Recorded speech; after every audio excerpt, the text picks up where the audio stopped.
Շատ ուրախ եմ ձեզ տեսնելու համար, ես ձեզանից էլ երիտասարդ եմ, հոգով, լավ իմացեք, ուզում եմ այսօր մի քիչ բաց քննարկում ունենանք, քանի որ ստացվել է այնպես, որ շուտով մենք լուրջ հաջողություններ ենք ունենալու, ես ուզում եմ ձեզանից լսեմ, հիմնականում ինչպես մենք կարող ենք օգտակար լինել մեր երիտասարդությանը, քանի որ վստահ եմ այդքան բարվոք վիճակ չի այսօր հայ երիտասարդության համար։ Եթե սխալվում եմ, դուք կարող եք միանգամից ընդհատել, հակաճառել, բայց ես իմ կարծիքները ասելու եմ։ Վստահ եմ, որ մեր երիտասարդները ապրում են անորոշության մեջ, չպատկերացնելով իրենց վաղվա ապագան, դրա համար մենք ամեն ինչ անելու ենք, առաջի հերթին հասկանանք ցանկությունները եւ շատ արագ փորձենք իհարկե կառավարությունը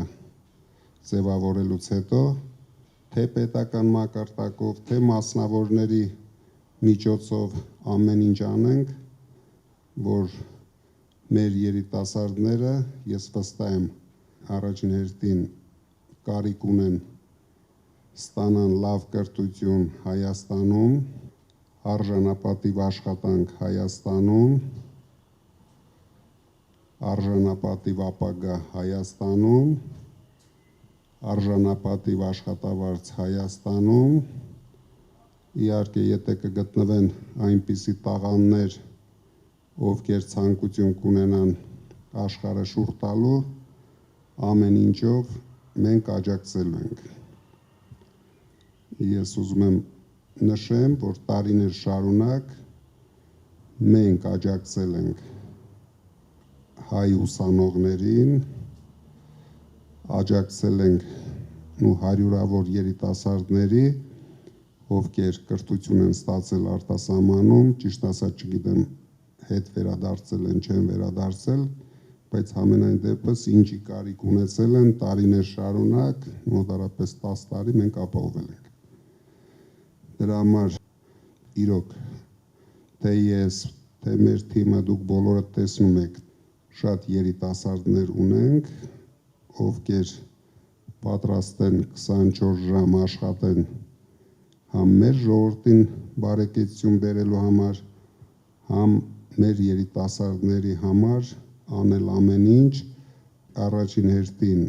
հայտնաբերենք տաղանդավոր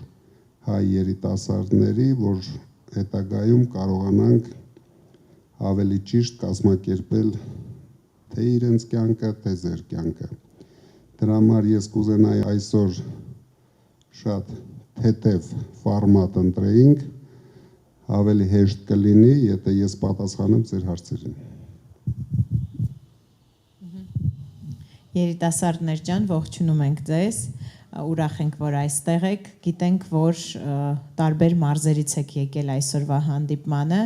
եթե ունեք հարցեր, խնդրեմ։ Զգացեք ձեզ,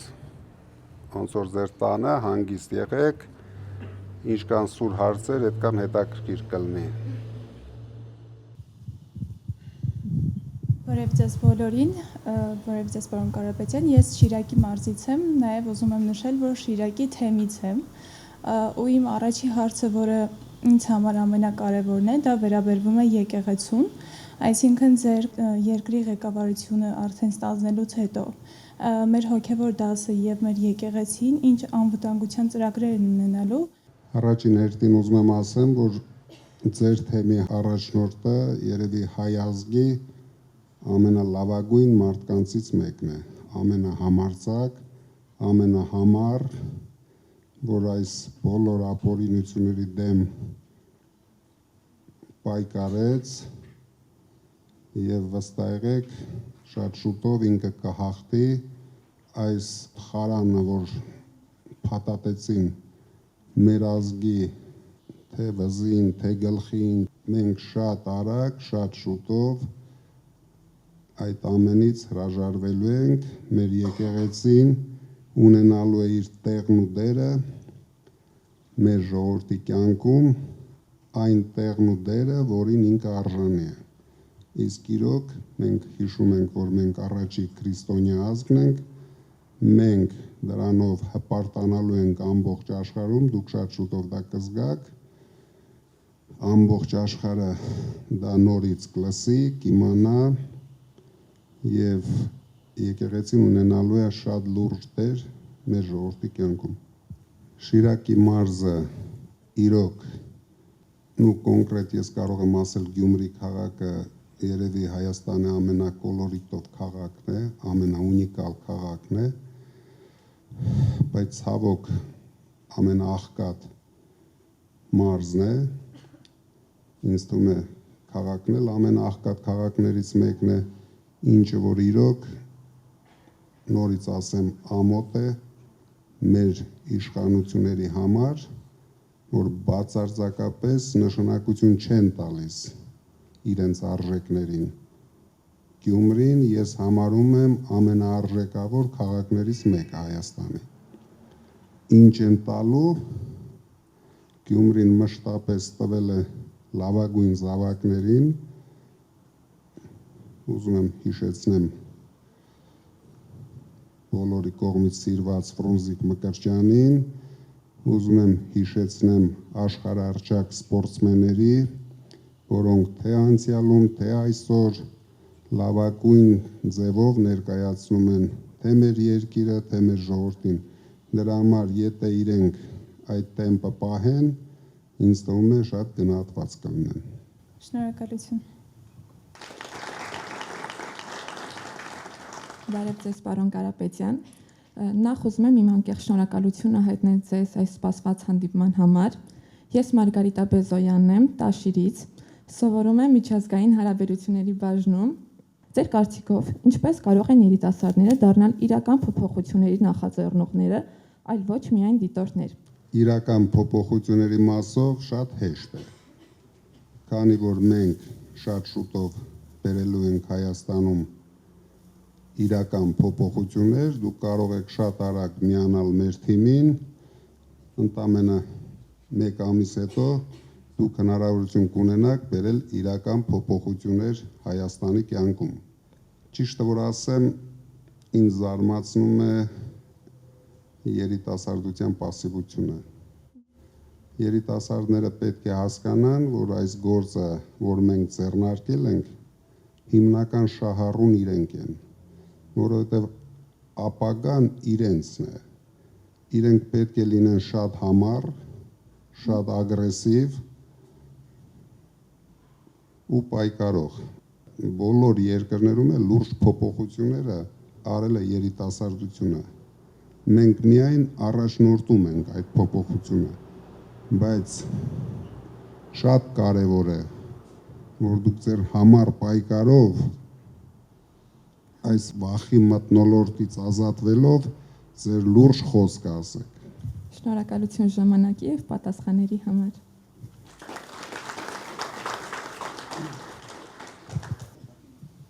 Ողջունում եմ բոլորին, ողջույն պարոն Կարապետյան, սիրելի երիտասարդներ։ Առաջին ես Կարապետյան Իսկուհին եմ, սովորում եմ Երևանի Պետական Բժշկական Համալսարանում, ապագա սրտաբան եմ։ Ամեն օր առնչություն եմ ունենում երիտասարդների հետ, խոսում եմ հենց այն խնդիրների մասին, թե ինչու իրանք ներգրավված չեն ներկայիս մեր շարժմանը եւ այլն, ու ստանում եմ հետեւյալ պատասխանը՝ ունեն վախ ապագայի հետ կապված անվստահության ինչ-որ քող կա, հա, բոլորի վրա։ Ինչ եք կարծում, որոնք պետք է լինեն մեր հստակ գործողությունները, որպեսզի փոխենք երիտասարդների մոտ հետեւյալ մտածողությունը եւ իշխանության գալուց հետո որոնք է լինելու ձեր հիմնական գործողությունները, որպես այդպիսին, որ երիտասարդները համոզվեն, որ իրենք ճիշտ ընտրություն են կատարել։ Դուք առաջ երթին պետք է փոխեք Փաշինյանին։ Մենք բոլորս ուզում ենք փոխենք Փաշինյանին։ Դրանից հետո ինձ թվում է շատ ավելի հեշտ է լինելու մտածել բոլոր այլ հարցերի մասին, քանի որ այս լճացումը, որ ինքը ապահովել է ոչ միայն մեր երիտասարդների գլխի մեջ, այլ ժողովրդի մոտարապես 25%-ը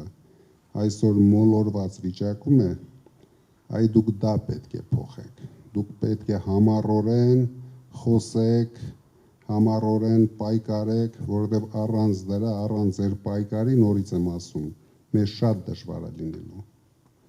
Պետք է առաջիկ քայլը միասին անենք։ Երկրորդ քայլի մասին չկասկածեք։ Ես միշտ եղել եմ իմ խոսքի տերը,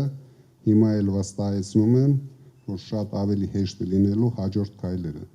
Շնորհակալություն եւ նաեւ այսպիսի մի հարց եմ ուզում ձեզ ուղղել, եթե Հայաստանը դիտարկենք որպես օրգան համակարգ ամբողջովին, ամենախոցելի օրգանը եւ ամենավիրավորված օրգանը որն է այսօր ըստ ձեզ։ Հայ ժողովուրդը բոլորին գցել են ապաթիայի մեջ, մարդիկ ոչ մի բան չեն հասկանում, ընդամենը առավոտից իրիկուն իրենց ստերով կերակրում են, մարդիկ ռեալ մոլորված են, մարդիկ չեն պատկերացնում իրենց վաղվա օրը, չեն պատկերացնում, որ վաղը մենք Հայաստան չենք ունենալու, իրենք ամեն մեկը փորձում է իր այսօրվա խնդիրը լուծել, բայց մենք ազգ ենք, որ պետք է նայենք ապագային, բայց ապագային ավելի շուտ դուք պետք է նայեք։ Շնորհակալություն շատ։ Ներկայանամ Իրինա Բալդեցյան, մասնակցությամբ քաղաքագետ, ամերիկյան համալսարանի շրջանավարտ, շուտով նաև մի քանի ամսից Վաշինգտոնի ամերիկյան համալսարանի ուսանող, խոսեցիք կրթության կարևորության մասին, ես նույնպես համաձայն եմ ձեզ հետ եւ շատ կարևորում եմ, որ երիտասարդները անկախ նրանից ինչ հնարավորություններ ունենան գալիք տարիներին պոտենցիալը կոնսոլիդացնեն մեր երկրում Հայաստանի զարգացման համար։ Հարցս վերաբերվում է արտաքին քաղաքականությանը Հայաստանի, մասնավորապես ճգնաժամին, ռեպուտացիոն ճգնաժամին, որը որ այս պահին մեր երկիրը ունի։ Ինչպես եք պատկերացնում այդ ռեպուտացիոն ճգնաժամի հաղթահարումը եւ նաեւ մասնավորապես Արցախահայություն, Հայաստան եւ Սփյուռք եռամիասնության վերականգնումը եւ ինչ քայլերով եք պատկերացնում այդ ռեպուտացիոն ճգնաժամը հաղթահարելը։ Շնորհակալություն։ Որ օրը ինձ փոխեցինք Փաշինյանով, նույն օրը ռեպուտացիոն ճգնաժամը հաղթահարվելու է, որովհետեւ բոլոր տարիներին ամեն ինչ արվել է, որ մեր երկիրը լինի խայտառակված, ժողովուրդը նվաստացած, ինչին հասել ենք այսօր։ Դրա համար մեր փոփոխությունից հետո առաջի հերթին մեր առաջի քայլերը ուղղված են լինելու մեր պետության, մեր երկրի, ձեր ասած ռեպուտացիայի վերականգնելը։ Խապկանքներով հարաբերություն ստեղծելու պահելը անհնար է։ Միայն վստահելիություն բոլորի կողմից։ Դա բերի ռեպուտացիո փոփոխություն։ Երկրորդ հարցը Հայաստան, Արցախահայություն եւ Սփյուռք կապի եռամիասնության վերականգնում։ Ես չգիտեմ, դուք հետևել եք նույնիսկ իմ բանտի հայտարարություններին, ես դա միշտ գլխավորել եմ։ Մենք պետք է Հայաստանը դարձնենք բոլոր 10 միլիոն հայերի տունը։ Բացարձակ նշանակություն չունի այդ հայը ապրում է Մոզամբիկում, Ամերիկայում, Ռուսաստանում, բոլոր հայերը պետք է զգան, որ իրենք տուն ունեն։ Այդ դեպքում հայ մարդը ուժեղ կլինի թե Սփյուռքում, թե Հայաստանում, թե Արցախահայերը իրենց լավ կզգան Հայաստանում, որովհետև այսօր դուք բոլորը տեսնում եք, բացարձակապես քանդված է այդ հարաբերությունը։ Սփյուռքը Հայաստանի կյանքում գոյություն չունի։ Սփյուռքը Հայաստանում ներկայացվում է որպես թշնամական ուժ։ Այս սրանով ենք մենք կորցնում։ Սա էլ նույնպես դրսի ուժերի ազդեցության հետևանք է, որովհետև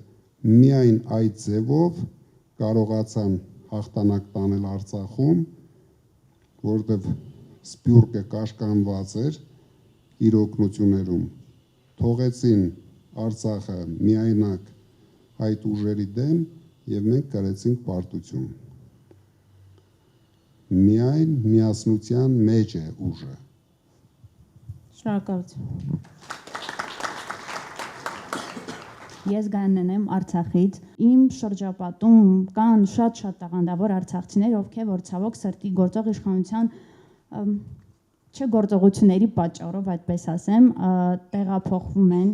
ցավոք սրտի տեղափոխվում են, որովհետև առաջի տեղը, որտեղ որ մենք եկանք տեղահանությունից հետո, դա մեր հայրենիքն էր, որտեղ որ ցավոք սրտի կրկին իշխանության պատճառով մենք մեզ զգացինք որպես հյուր։ Հիմա հարցս հետևյալն է, ես գիտեմ, մենք ունենալու ենք 300,000 աշխատատեղ, մենք ունենալու ենք բնակարանային ծրագիր, ինչ որ ուրիշ պլաններ արցախցիների հետ կապված, ես ուզում եմ, որպեսզի իրոք մենք արժանապատիվ դեր ունենանք մեր հայրենիքում, այսինքն ուսուցիչները չգնան ժենգյալով հաց թխելու։ Ինչ վերաբերում է արցախահայությանը, եթե դուք Արցախից եք, երևի դուք կհաստատեք, որ ես միշտ եղել եմ Արցախի կողքին։ Ես Արցախին ամենաշատ օգնած հայ մարդն եմ, մի քիչ անհամեստ եմ ասում, բայց դա փաստ է։ Ու երկրորդ, երրորդ տեղերը չկա։ Ես միշտ փորձել եմ արցախահայության կոմֆորտը ապահովեմ Արցախում։ Իսկ դա նշանակում է, որ ես ոչ մի բան չեմ մոռացել։ Մենք ունենալու ենք համապարփակ ծրագիր արցախահայության համար։ Ես շատ լավ գիտեմ արցախահայության տաղանդները, բնավորությունները, ընտունակությունները, պայքարող տեսակը, դրա համար ինձ շատ հեշտ է լինելու։ Բոլոր դեպքերում Արցախը հանձնած ղեկավարին անհնար է արցախահայության համար ինչ-որ բան անել, որովհետև ոչ արցախահայությունն է իրեն ընդունելու, ոչ էլ ինքն է ընդունում արցախահայությանը, եթե հրաժարվեց Արցախից։ Դրա համար վստահեցնում եմ,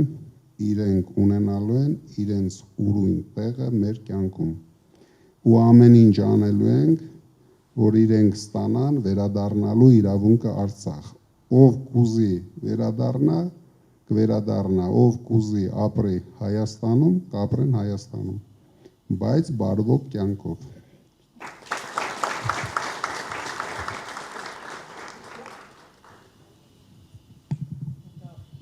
Ողջունում եմ բոլորիդ, պարոն Կարապետյան, ներկայանամ, ես Լաուրա Կարապետյանն եմ, սովորում եմ Հերացու անվան պետական բժշկական համալսարանում։ Ուսանողության մեջ կա մի նման մեծ խնդիր, մեր համալսարաններում տրված գիտելիքները այլևս արդիական չեն, այսինքն հիմնականում հիմնված են խորհրդային տարիների ծրագրի վրա, որոնք այսօրվա մեր ռեալներում այլևս չենք կարող օգտագործել։ Ինչպես եք դուք տեսնում այս խնդրի լուծումը։ Մենք ամեն ինչ անելու ենք, որ լուրջ ուսումնական հաստատություններ իրենց ներկայացությունները ունենան Հայաստանում, որովհետև դուք շատ ճիշտ եք ասում, ու ես պատկերացում եմ հիմա դասախոսների մակարդակը, որովհետև իրենք սովորել են մի գիտություն, այսօր իրենց փորձում են ստիպեն, որ իրենք դասավանդեն մեկ այլ գիտություն, ինչը մոտավորապես իրենց համար անհնար է, դա ոչ թե այդ մարդկանց պրոբլեմն է, դա ժամանակի պրոբլեմն է, ժամանակը առաջ է գնում, եթե մենք չհասցնենք, իսկ մենք արդեն շատ հետ ենք մնում, նույնիսկ տարածաշրջանային երկրներից, ասենք Վրաստանից, համար առաջինը, առաջի քայլերը մենք պետք է փորձենք այսպես կոչված բրենդովի համալսարանների ներկայությունը Հայաստանում ապահովենք, որ մարդիկ սովորեն լավագույն վուզերում, չելնեն վազեն Ֆրանսիա, որ Սորբոն ավարտեն, իրենց փողոցի մյուս կողմը կգնան կավարտեն, անպայման այդ կոմֆորտը մենք ստեղծելու ենք, օգտագործելով մեր լավ միջազգային հարաբերությունները, ինչը որ իրոք մենք ունենք, որովհետև դուք հասկացեք,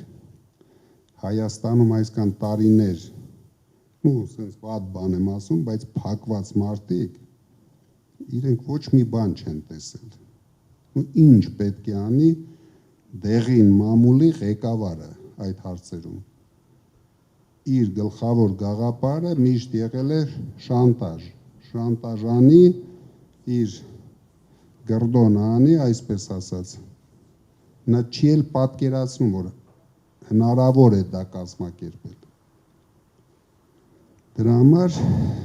դա մեզ համար լինելու է առաջնային հարց, որտեղ առանց ճիշտ կրթված երիտասարդների ու առանց լավ կադրերի ոչ մի հասարակություն հնարավոր չի կառուցել։ Հիմա եթե մենք հայտարարում ենք, ստեղծում ենք 300,000 աշխատատեղ, ինչը որ մենք հաստատ անելու ենք, կարող եք չկասկածել, ճիշտ է այսօր բոլորի համար դա ֆանտազիա է թվում, դա շատ լավ է, մենք բարձրացրել ենք նշաձողը, որպեսզի պայքարենք այդ նշաձողի համար։ Ես կարող եմ հայտարարել 100,000 աշխատատեղ, դա էլ էր լինելու այս պայքարի համար ունիկալ։ 100,000, 50,000, 10,000 էլ չեն կարող ձևավորել, բայց դրա համար մենք նշաձող ենք հայտարարել, որի համար մենք ամբողջ թիմով պայքարելու ենք։ Իսկ մեզ դրա համար պետք են լինելու ուժեղ կրթված կադրեր։ Առանց դրա անհնար է, մենք կարող ենք ամեն ինչ կառուցել, ստեղծել, բայց եթե մենք չունեցանք կադրեր, որ կաշխատեն, բարիք բերեն մեր ժողովրդին, ու ավելնորդ է լինելու այդ ամեն ինչը։ Շնորհակալ եմ։ Ինչպես սովետական տարիներին գիգանտ գործարանները կառուցեցին, հետո կադրերը չկար,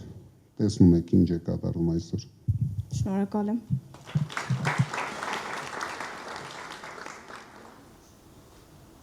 Ողջույն բոլորին, պարոն Կարապետյան, հարցս նախընտրական եւ ընտրական process-ներին է վերաբերում, բայց ինչ հարցս եղել է, ուզում եմ շնորհակալություն հայտնել, որ դուք ձեր այս ընտրություններին ձեր թեկնածությունն եք առաջադրել, որովհետեւ իսկապես շատ բարդ իրադրություն է Հայաստանի համար եւ ամեն թեկնածուչի, որ կարող է այդ իրադրությունը շտկել մեր օրերում, եւ ձեր թեկնածության առաջադրումը հույս է արտնացրել մի շարք մարդկանց մոտ, այդ հույսը օրինակ ինձ մոտ արտնացավ այն ժամանակ, երբ ձեզ ձերբակալեցին, ամուսինս վերադարձավ տուն այդ օրը, ասաց, որ մենք պետք է անդամագրվենք պարոն Կարապետյանի կուսակցությանը, իհարկե այդ ժամանակ կուսակցություն չկար, ես զարմացա, ինքն ասաց կտեսնես նա կունենա կուսակցություն, մենք կանդամագրվենք ու ողջ հայությունը կմիանա նույն գաղափարի շուրջ։ Այնպես որ շնորհակալություն, որ այդ տեսլականը այսօր իրականություն է եւ մենք մեծ հույսերով առաջ ենք շարունակում քայլել, իսկ հարցս հետեւյալն է. նախընտրական այս բուրըն process-ի ընթացքում նկատում եմ пассивություն շատերի կողմից, հնչում են արտահայտություններ, որ մեծ քանակությամբ մարդիկ ուղղակի չեն մասնակցելու ընտրություններին, որովհետև մի մասը չունի հույս, մի մասը ուզում է անկուսակցական մնալ եւ այլն, ուզում էի հասկանալ արդյոք կա ինչ-որ մեխանիզմ, որով որ պատրաստվում ենք խթանել пассив մասային, որպեսզի իրենք մասնակցեն ընտրություններին, հատկապես եթե նրանք ընդդիմադիր ուժերի կողմնակից են։ Առաջ երթին ասեմ, շատ լավ ճաշակ ունեք։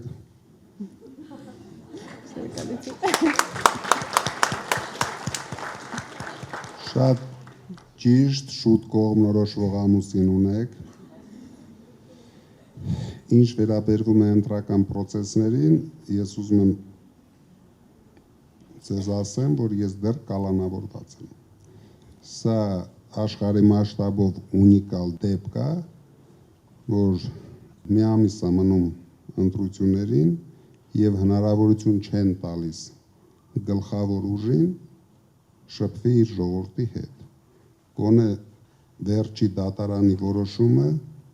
ինձ տվեց հնարավորություն եւ հիմա ես ամեն օր այս ֆորմատով շփվելու եմ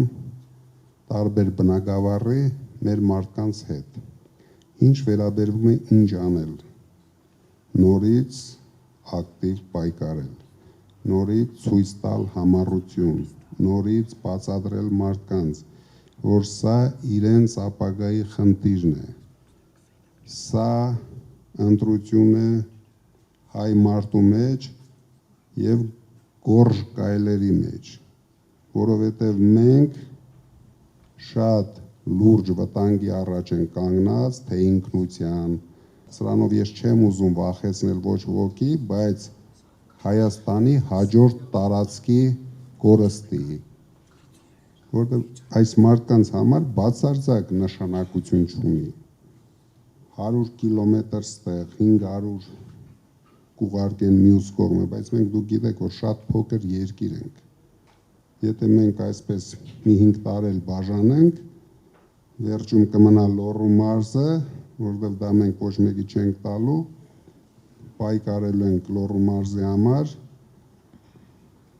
եւ կանգնելու ենք լուրջ փաստերի առաջ։ Վախեցած, նվաստացած կառավարությունը չի կարող ապահովել երկրի զարգացում, չի կարող ապահովել երկրի անվտանգությունը։ Դա ես իրոք բացառում եմ։ Դրա համար պետք է ունենանք շատ լուրջ փոփոխություն։ Այս բառը, որ մենք շատ ենք օգտագործում, ուզում ենք մարդիկ մեզ լսեն, որ փոփոխություն է պետք։ Առանց դրա հնարավոր չի զարգացնել այս երկիրը։ Շնորհակալություն։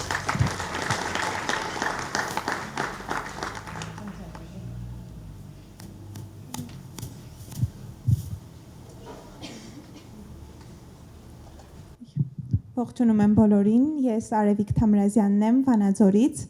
հարցս վերաբերում է հենց Վանաձորին, ձեր կարծիքով, պարոն Կարապետյան, որն է ոչ թե ընդհանուր Լոռվա մարզի, այլ կոնկրետ Վանաձորի առանձնահատկությունը, որով կարող է զբոսաշրջությունը զարգանալ մեր մարզում, մեր քաղաքում։ Շնորհակալ եմ։ Վանաձոր քաղաքը եւ Լոռվա մարզը լինելու են իմ անմիջական ուշադրության կենտրոնում, հատուկ ուշադրության կենտրոնում։ Ու դուք երևի գիտեք, մենք միշտ էլ ամեն ինչ արել ենք մարզի համար, բայց ունենալով պետական լծակներ, պետական հնարավորություններ, մենք դա ավելացնելու ենք համ մեր անձնական հնարավորություններով, համ պետական հնարավորություններով։ Վանաձորը ունիկալ քաղաք է, որտեղ ունի չքնաղ բնություն, այսինքն շատ հեշտությամբ կարելի է զարգացնել տուրիզմը, բացառիկ բնություն ունի շատ լուրջ արտադրական պոտենցիալներ, որը մենք ստացել ենք դեռ սովետական միությունից եւ վարվել ենք այդ պոտենցիալի ու հզորությունների հետ բացարձակապես անթույլատրելի։ Այսօր Վանաձորում կարելի ասել ունենալով այդպիսի հզորություններ ոչ մի նորմալ հիմնարկ չի աշխատում։ Բայց քանի որ կան այդ հզորությունները, կարելի է շատ արագ, այն որ ասում են ռեստարտ անել։ Մենք անպայման փորձելու ենք շատ լուրջ մոտենալ Վանաձորի արտադրական պոտենցիալի եւ շատ արագ զարգացնել, իսկ դրա հետ զարգացնել քաղաքը։ Շնորհակալ եմ։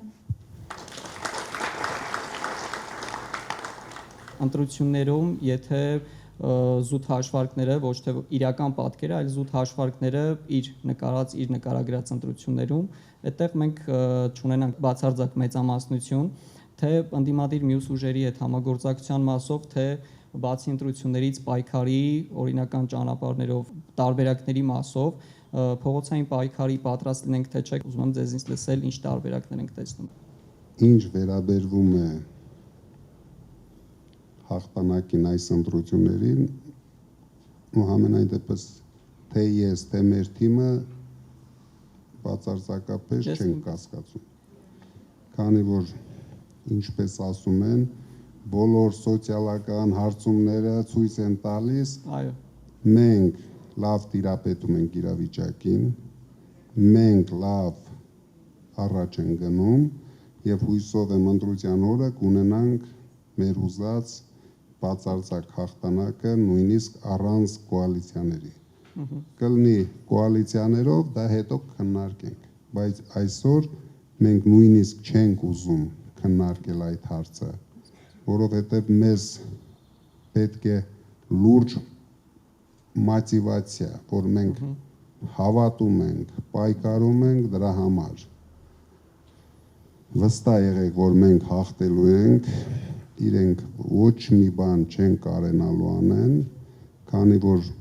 արդեն 10 ամիս է իրենք ամեն ինչ անում են։ Իրենց մոտ ոչ մի բան չի հաջողվում։ Նույնիսկ Գոհարին ձերբակալեցին, բան չստացված մոտները։ Որովհետև մենք ունենք պայքարող թիմ, անվախ թիմ, համառ թիմ, իսկ եթե հանկարծ կնան այդպիսի խեղկատակ քայլերի, դա ունենալու է իր լուրջ հետևանքները։ Դուք մեզ լուրջ օգնելու եք։ Բնականաբար միշտ պատրաստ ենք, ոնց որ ասել եք 24/7 ռեժիմով։ 24/7 ռեժիմով պայքարելու ենք։ Ես ձեր վստահ խոսքներ պետք շնորհակալ եմ։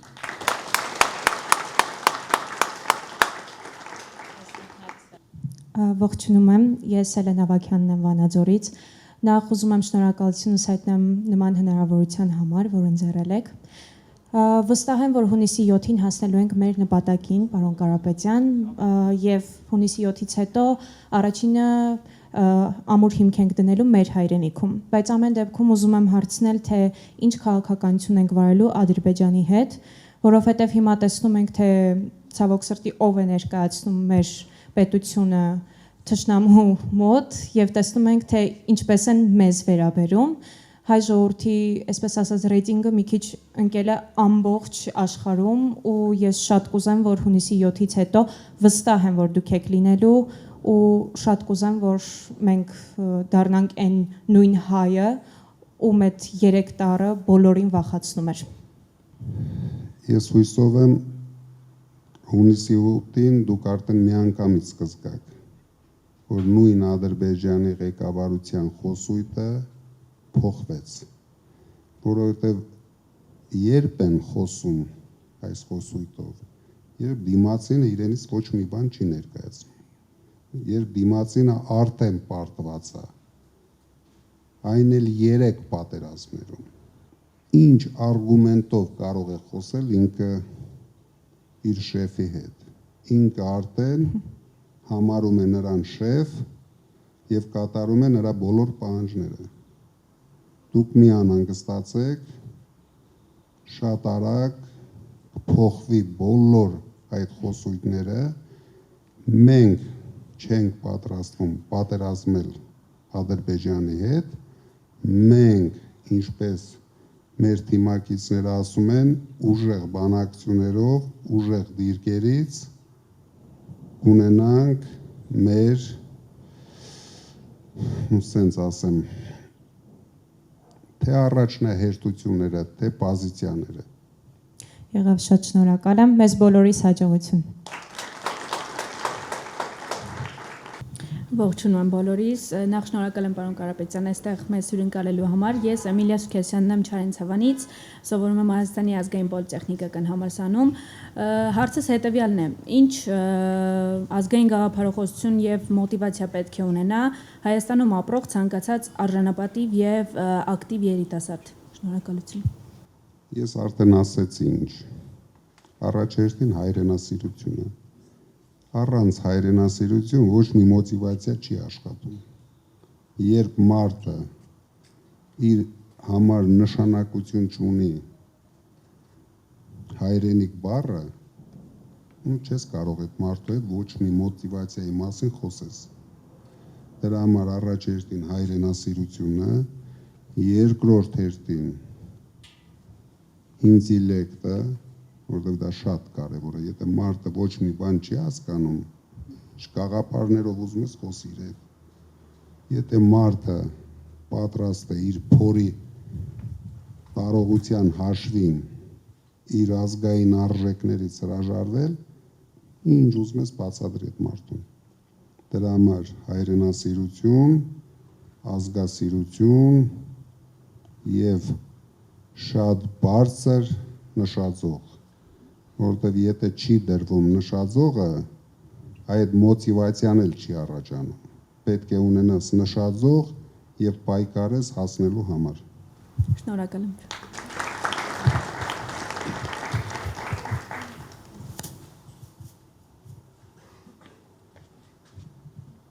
Բարև ձեզ, պարոն Կարապետյան, ներկայանամ, ես Արսեն եմ Ավագյան Արցախից,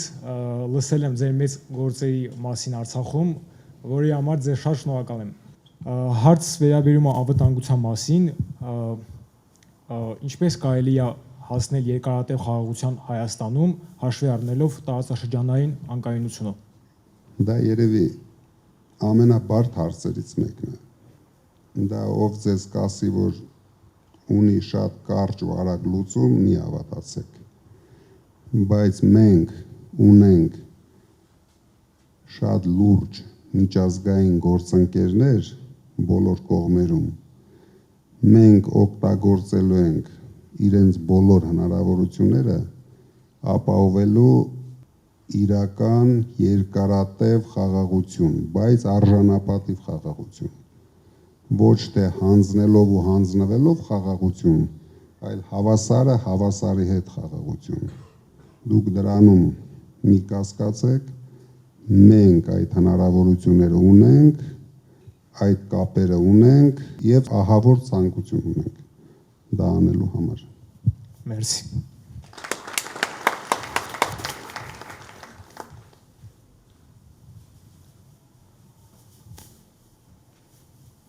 Ողջունում եմ բոլորին, բարև ձեզ պարոն Կարապետյան, ես Ֆելիքսն եմ Շիրակի մարզի երիտասարդական կառույցից։ Պարոն Կարապետյան, մենք հանրությունը արդեն ծանոթացել է ձեր տնտեսական ծրագրին, անվտանգության ծրագրին, սակայն կան շատ խնդիրներ նաև կրթական համակարգում, որը հիմնականում եւ վերաբերում է երիտասարդներին։ Օրինակի համար ամբողջությամբ խեղաթյուրվել է պատմություն առարկան եւ ըստ կառավարության նոր որոշման հաջորդ տարի բոլոր այն մարդիկ, ովքեր պետք է դիմեն պարսագույն ուսումնական հաստատություն եւ ովքեր պետք է հանձնեն պատմությունից միասնական քննություն, հանձնելու են այդ քննությունը նոր չափորոշիչներով, այսինքն նոր քրկերով եւ նոր այդ մոդուլային ծրագրով։ Սակայն արգելվել են նախկին քրկերը, որևէ կերպ չկան նոր քրկերը արդեն երկրորդ տարի, փոխարենը կան ինչ-որ մոդուլային ծրագրեր, որոնք ամբողջությամբ հակասում են միմյանց եւ ոչ մի կերպ ճշգրիտ չեն։ Այսինքն այս ամեն ինչից կարելի հասկանալ, որ կոնկրետ պայքարում են հայոց պատմության դեմ, անգամ այդ առարգայի անվան հետ վերափոխում են առարկան Հայաստանի պատմություն, հանելով այդ հայոց բառը եւ ամբողջությամբ թիրախավորում են այդ առարգան։ Ինչպես եք դուք տեսնում կրթության բարելավման ծրագիրը եւ առհասարակ պատմության այդ արժեքի նորից բարձրացումը։ Ինչ վերաբերվում է ներքին դաշտի հարցերին, դա լուծվելու է շատ արագ։ Դա ընդամենը մի քանի ամիսների մասին է խոսքը։ Դժվար է լուծել, ինչը կախված է արտաքին հարաբերությունների հետ։ Ինչը ներսում, ինչ հավաքվեցինք, որոշում ընդունեցինք, գնացինք առաջ։ Վերադարձնելու ենք հայրենասիրությունը, նորից եմ կրկնում։ Առանց հայրենասիրության ոչ մի բան չի կարող զարգանալ։ Հայաստանը ամբողջ հայության համար է։ Դրա համար Հայաստանը վերադարձնելու ենք հայերին, ամբողջ աշխարհի հայերին։ Շնորհակալություն։ Իսկ այդ հարցերը շատ արագ են լուծվելու, միանգամից։ Բաքվում գտնվող մեր հայրենակիցների մասին ինչ եք պլանավորում անել, եթե օրինակ միջազգային ինչ-որ կազմակերպությունները չօգնեն, որ մենք կարողանանք իրանց հետ բերել Հայաստան։ Շնորհակալություն։ Ես մի թեթև ասեցի մեր միջազգային հնարավորությունների մասին, դրա համար մենք անելու ենք ամեն ինչ, ես ավելի քան վստահ եմ, որ այդ հարցը մենք լուծելու ենք։ Շնորհակալություն շատ։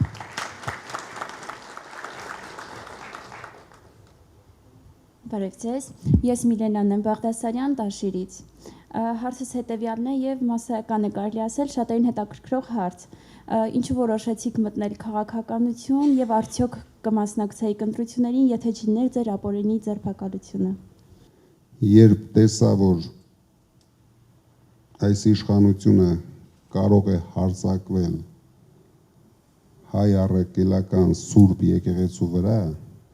երբ ես տեսա, որ հաջորդ քայլը մեր Հայաստանի կորցնելն է, ես շատ երկար եմ մտածել։ Դուք հիշում եք ինձ երբ են ձերբակալել եւ երբ եմ ես իմ առաջին հայտարարությունը արել մեր ձևով շարժում ստեղծելու, շատ եմ մտածել։ Իրոք շատ, որովհետեւ ես կյանքում ունեցել եմ ամեն ինչ, շատ դժվար է բաժանվել այդ ամեն ինչից, բայց երբ հարցը կանգնում է մեր Հայաստանը կորցնելու, ես իրոք պարտավոր էի ամենածանր որոշումը թե ինձ համար, թե մեր ընտանիքի համար կայացնել եւ մտնել պայքարի մեջ։ Շնորհակալ եմ։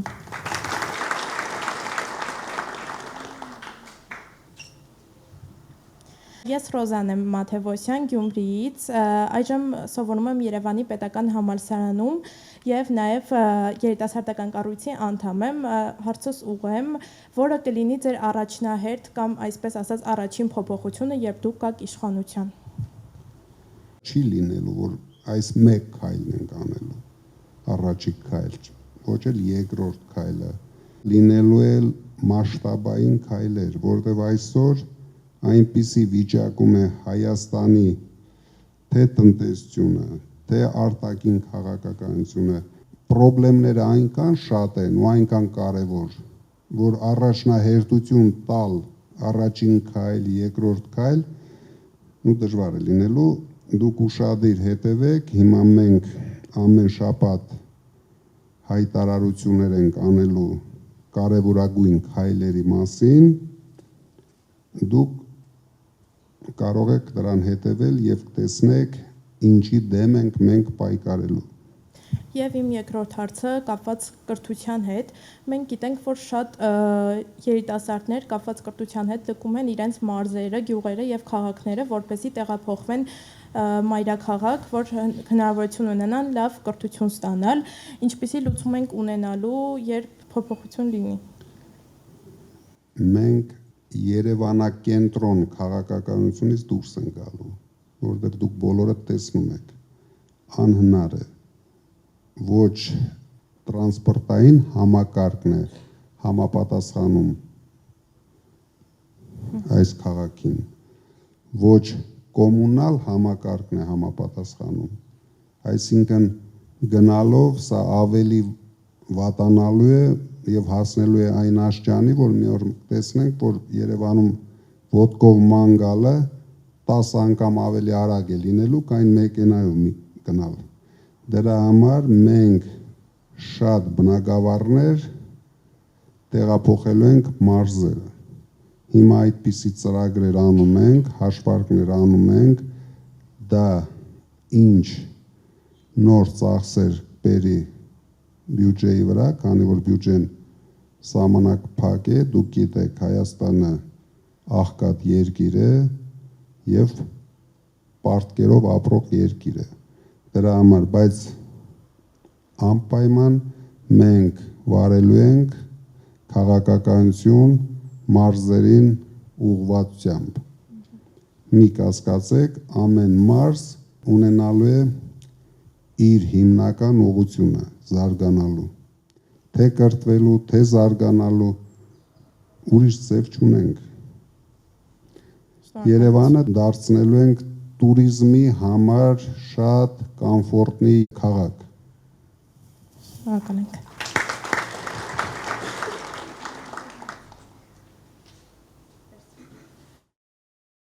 Եվս մի հարց ունեմ ձեզ իրականում, քանի որ մի քիչ խոսեցինք միջազգային քաղաքականության մասին, շարունակեմ զարգացնել միտքը։ Մենք տեսել ենք եւս մի պետություն, որը ենթարկվել է ցեղասպանության, ազգ հрьяաները, զուգահեռ նաեւ մի ազգ ենք մենք հայերս, որոնք ենթարկվել են ցեղասպանության։ Իսրայելը շատ արագ ոտքի կանգնեց։ Ինչքան ժամանակ կհատկացվի Հայաստանին եւ արդյոք ձեր կառավարական ժամանակահատվածը, եթե շարունակեք էլի 4 տարի լինի, կբավականացնի, որպիսի Հայաստանը գա մի մակարդակի, որը մեզ թույլ կտա որևիցե տեղ ունենալ միջազգային ասպարեզում, ինչպես կատարեց Իսրայելը։ Առաջին հերթին պետք է ստեղծենք միասնական հայրենասեր հասարակություն։ Միջև մենք չունենանք միասնական համախմբված հայրենասեր հասարակություն, աբսուրդ է դրա մասին մտածելը։ Իսրայելը գնաց այդ ճանապարհով, դուք բոլորդ գիտեք, այնտեղ նույնիսկ աղջիկների համար պատիվ է ծառայել իրենց հայրենիքին։ Մտցրեցին այդ գաղափարախոսությունը։ Մարդիկ դաստիարակվեցին պայքարող տեսակով։ Մենք գնալու ենք այդ ճանապարհով, բայց դուք համեմատում եք Իսրայելի հետ, Իսրայելը ունենալով Հայաստանից 30% քիչ տարածք, մոտարապես 8 միլիոն բնակչություն, այսօր իրենց պետական բյուջեն մոտ 200 միլիարդ։ Հայաստանը դարձրել են տարիների ընթացքում փող չաշխատող երկիր։ Չի ստեղծվել ոչ մի հավելյալ արժեք ստեղծող հզորություն։ Ամենակարևորը պետք է կարողանանք ճիշտ օրենքներ ընդունելով, ոչ թե սրանց նման բոլորին հայտարարենք թշնամի, բիզնեսմենները բոլորը թշնամիներ են, պետք է ազատվենք այդ բեռից, այդ պետական չկամությունից։ Սրանք ինչպես մարդիկ են չկամ, այդպես էլ պետությունն են դարձրել չկամ։ Իրանք չեն կամենում, որ մի մարդ հարստանա, մի ընկերություն հարստանա, անպայման պետք է քերեն բոլորի ծնողները առավոտից երեկո քննչական կոմիտեներում ժամերով նստած, բոլորի երեխաները թափառում են քննչական կոմիտեներում։ Այդպիսի երկիր հնարավոր է ունենալ։ Մենք միայն անհանգստանում ենք արտաքին անվտանգային հարցերով, բայց մեր ներսում մեր պետությունը արդեն քայքայվել է։ Շատ արագ պետք է կանգնեցնենք, շատ արագ ամենալուրջ փոփոխությունները պետք է բերենք, որ կարողանանք զարգացնել այս երկիրը։ Դրա համար պետք է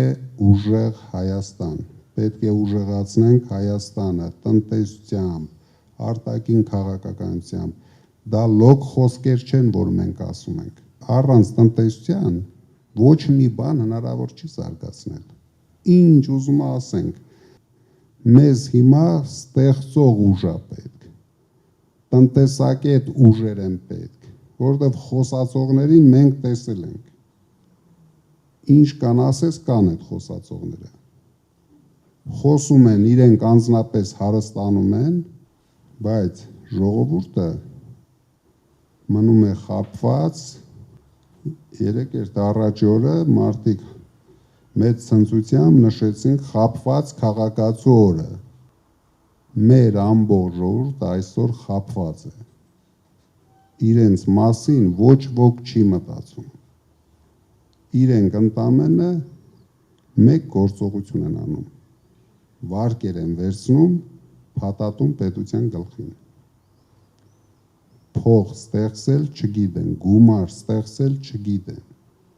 Իսկ այդպիսի իշխանություն Հայաստանի համար իրոք վտանգավոր է։ Մինչև երբ